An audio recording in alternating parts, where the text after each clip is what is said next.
Okay, I will humor you guys a little bit more. Remember I told you that after clipping, they really tend to smooth themselves out and there really are no more ridges anymore? This is 48 hours since that sanding video, and they're very smooth. There's like no ridges at all. But I'm going to come in with this, I think it's 80 grit drill bit that I used in the last video, which is why it's not perfectly clean. And I'm going to try and sand down these moist parts. Especially the yellowish parts where the keratin is like slightly thicker because I didn't make them perfectly even.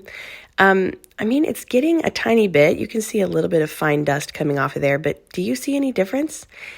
Ultimately, no. I mean, I really sanded the crap out of that toe until the bit got hot and I didn't want to do it anymore. And it makes almost no difference. Some people said, well, maybe you need to try like a metal bit, something finer. So here, let's go in with this. And unfortunately, you're going to see that it doesn't even touch the skin.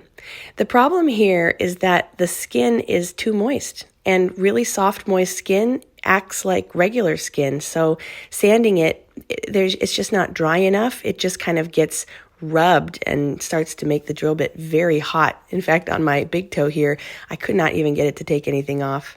Another suggestion was more like 120 grit. So I'm going to use that here on the edge of my foot where it's really gets dry all the time. And you can see initially it takes off a huge bunch of dust. And so it did get some of the very, very topmost dry skin off, and that was nice.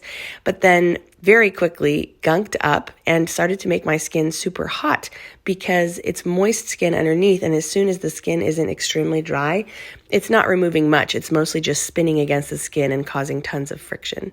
So this is not a terrible method. If I was really in a rush and had maybe a bigger sander, I could come around and do the edges just a little bit on the side to smooth it out where it's feeling rough and dry. But I really don't need to, because when I take a shower later today, I can take a nail brush and just scrub that really dry part and it'll take off just as much dry skin.